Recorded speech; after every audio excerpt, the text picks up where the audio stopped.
The Crush Incident. It was meant to be the adventure of a lifetime. A married couple from New Jersey had long dreamed of exploring the African wilderness, and their trip to Zambia was finally making that dream come true. They came seeking beauty, serenity, and a close encounter with nature's raw majesty. But what awaited them wasn't a postcard memory. It was a nightmare that would scar one man forever. Their safari group set off on a guided river tour along the mighty Zambezi. The surface of the water glistened under the sun, peaceful and calm. Birds chirped from the nearby reeds, and the air was alive with the sounds of nature. From the safety of their boat, they marveled at herds of buffalo grazing along the banks and majestic eagles soaring overhead. It felt like paradise. Then, without the slightest warning, paradise shattered. The boat suddenly jolted with a violent impact, sending a shockwave of panic through everyone on board. No one knew what hit them. Some thought it was a rock, others a submerged log, but the truth was far worse. Whatever struck the boat did so with such brute force that the vessel flipped over, tossing all its passengers into the crocodile-infested river. As the terrified tourists struggled to regain their bearings, the water around them erupted, and that's when they saw it. Rising from the depths was an enormous hippopotamus, nearly 9,000 pounds of muscle and fury. Its tiny eyes glared at the flailing humans with cold hostility. But what made every heart freeze wasn't its size.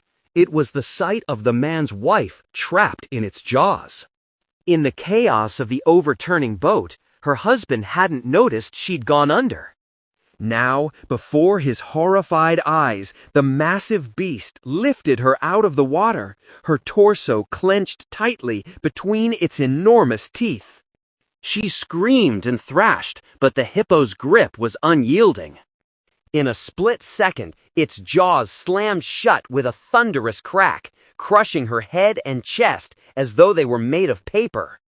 The river exploded into chaos. Tourists screamed and swam in every direction, desperate to escape. The guides, armed but terrified, abandoned their posts and fled toward the shore. The man could do nothing but watch in shock and despair as the creature violently tossed his wife's lifeless body through the water. The river that once symbolized life now became a graveyard. When the survivors were finally pulled to safety, the husband was inconsolable. He had gone on a journey to celebrate life with the woman he loved, only to watch her be ripped apart before his eyes. In the aftermath, when he returned home to New Jersey, grief slowly transformed into rage. He filed a lawsuit against the safari company, accusing them of negligence, claiming the guides had failed to follow safety procedures and brought tourists too close to a known hippo territory. The case gained attention worldwide, raising questions about how far companies should go in balancing adventure with safety. But no lawsuit, no amount of money could erase what he saw that day. The sound of the river, the overturned boat, and the monstrous creature that ended everything haunted him endlessly. This tragedy serves as a grim reminder that nature doesn't forgive recklessness. The wild demands respect, and when humans choose thrill over caution, the consequences can be irreversible. Tour operators must put safety first and understand that when they ignore nature's rules, lives can be lost in an instant. Bears versus bears. The Belgrade Zoo wasn't supposed to become a crime scene that night. It was meant to be a place of laughter and celebration, families visiting, music echoing through the air, and tourists enjoying the city's annual festival. But amid the festivities, one man's drunken decision would turn the night into something straight out of a horror film. The man was just 23 years old, young and carefree. Like many others at the festival, he had one drink too many, or perhaps several. Stumbling through the grounds, he laughed to himself, completely unaware that he was walking straight into disaster. As he wandered along the zoo's dimly lit paths, he came across an enclosure that caught his attention. Behind the fence were two massive brown bears, Masha and Misha, dozing quietly in the corner. Their size and power should have been a warning. But in his intoxicated state, logic had long left him. He glanced around to make sure no one was watching. The music from the festival drowned out the quiet rustle of the leaves. Then, in a moment of foolish courage, he decided to make his night more exciting. Laughing drunkenly, he climbed over the metal barrier and dropped inside the bear enclosure. At first, he strutted around the cage, waving his arms and shouting as if he were performing for an invisible audience. But the joke ended the second the bears noticed him. Both Masha and Misha rose to their feet, towering over him like living mountains. The young man froze. For a brief moment, reality sobered him up completely. Then, one of the bears charged. With a single swing of its paw, it struck him across the face, the force so brutal it crushed his skull instantly. He fell, screaming, but there was no escape. The second bear joined in, and what followed was a terrifying blur of teeth and claws. By the time zookeepers arrived, drawn by the commotion, it was already too late. What they saw stopped them cold. Near the edge of the enclosure lay the man's clothing, neatly piled, as though he'd prepared for a swim. The bears, meanwhile, were huddled in a corner, feeding on what remained of him. Zoo workers tried desperately to retrieve his body, but every time they approached, the bears growled and lunged, unwilling to let go of their grim meal. It took a long and dangerous effort to finally recover what little was left. When investigators combed through the enclosure, the evidence told the full story. Scattered on the ground were beer cans, stones, a few bricks, and even a couple of mobile phones. The picture was clear. The man had been drinking heavily, tossed a few objects at the bears, and then climbed inside to show off. The zoo director summed it up bluntly during the press conference. He must have been drunk. Only a fool would willingly jump into a bear enclosure. His night of celebration had turned into a gruesome tragedy, a stark reminder that alcohol and wild animals are a deadly combination. What began as a moment of drunken bravado ended in one of the most horrifying ways imaginable. No amount of courage or foolishness can protect a human being against nature's raw power.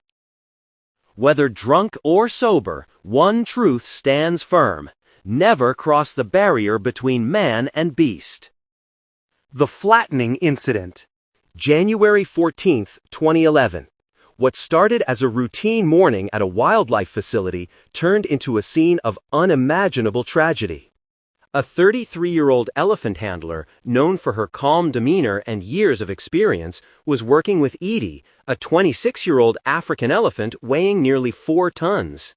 The two had trained together countless times before, sharing a bond built on trust. But on that day, a single misstep would cost her everything. Training elephants may sound fascinating, even tender at times, but behind the calm voice commands and gentle prodding lies constant danger. When your trainee is 8,000 pounds of unpredictable muscle and instinct, there's no such thing as a small mistake. The session began like any other. Inside a narrow steel stall, the handler guided Edie through basic maneuvers, asking her to shift, to back up, to step forward. Edie had performed these commands hundreds of times without issue. But this time, as the handler stood behind her, something went terribly wrong. Edie misunderstood the command, or perhaps reacted too abruptly, and began to back up. The stall was tight, with heavy iron bars enclosing both sides. Before the woman could move out of the way, Edie's massive rear end pressed against her, pinning her hard against the cold steel. At first, she thought it was a momentary squeeze. She tried shouting commands, telling the elephant to stop. But Edie continued shifting backward, unaware of the crushing force she was applying. Within seconds, the situation turned deadly. Her face was pressed against the bars, her chest and ribs collapsing under the weight. The sound of metal groaning under pressure filled the stall.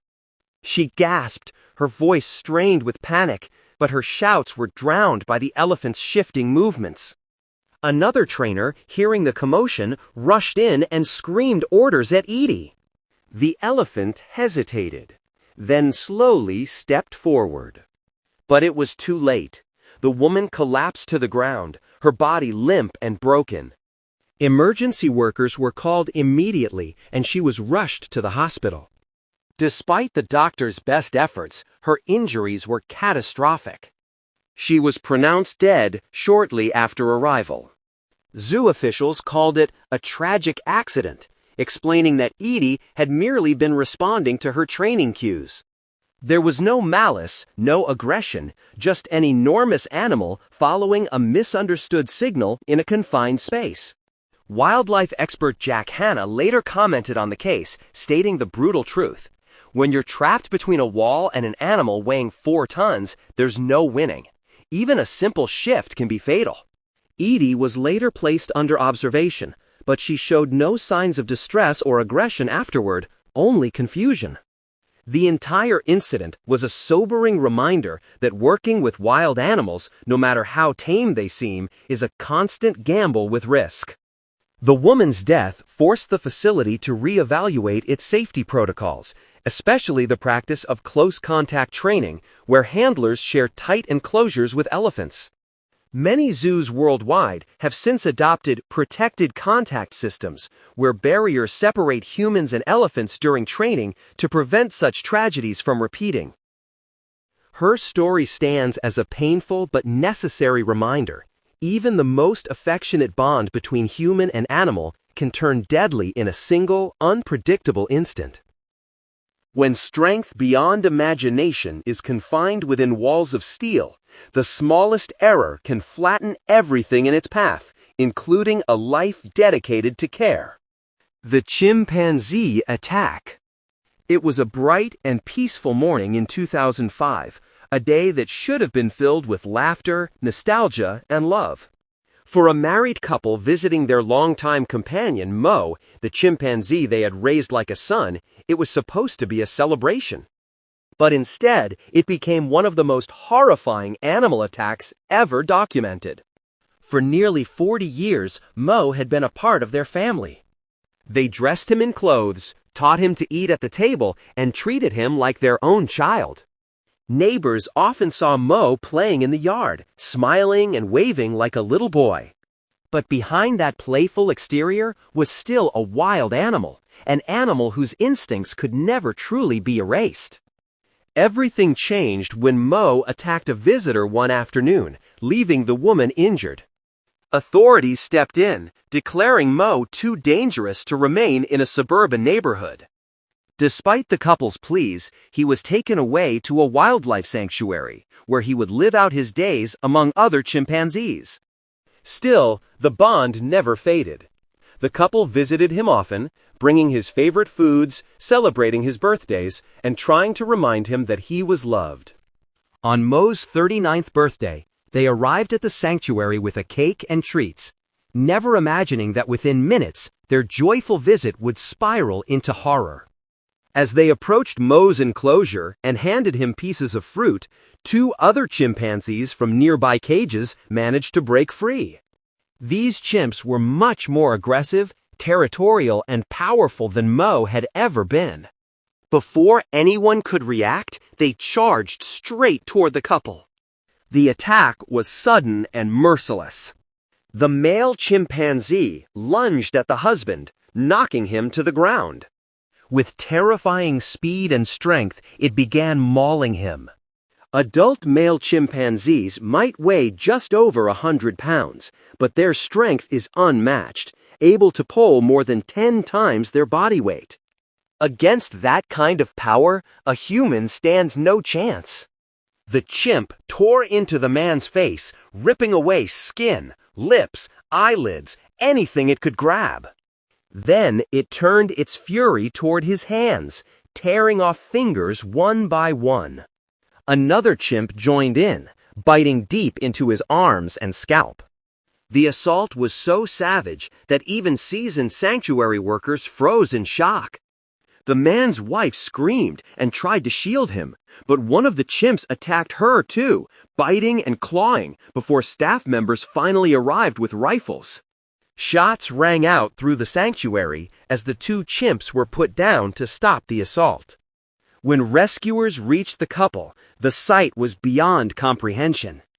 The man's face was unrecognizable, his eyes gone, his nose torn off, and his hands reduced to bloody stumps. His wife, trembling and injured, clung to him as paramedics rushed them both to the hospital. Doctors called it a miracle that he survived at all.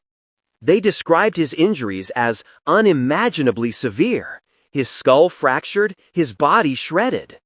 It took years of reconstructive surgeries and skin grafts for him to even begin resembling the man he once was. The story quickly spread across the world, sparking outrage and debate. Many blamed the sanctuary for failing to ensure safety, while others questioned whether Mo should have ever been taken from his home. But beneath all the arguments lay a painful truth. Wild animals, no matter how loved or domesticated they seem, never truly lose their primal instincts. Chimpanzees are intelligent, emotional, and deeply social, but they are also capable of explosive violence when threatened or provoked. To them, humans are not friends, they're outsiders in their territory. The couple's tragedy became a wake-up call, reminding the world that love cannot tame nature. Mo had once been a family member, a beloved companion, but he was still part of a species built for survival, not domestication. No matter how gentle they appear, wild animals belong in the wild. When we try to turn them into something they're not, we put both them and ourselves in danger. Respecting their nature isn't just wise, it's the only way to live alongside them safely. In the end, the lesson is painfully clear. Some bonds, no matter how deep, cannot overcome instinct. And when nature decides to remind us of that truth, the results are almost always tragic.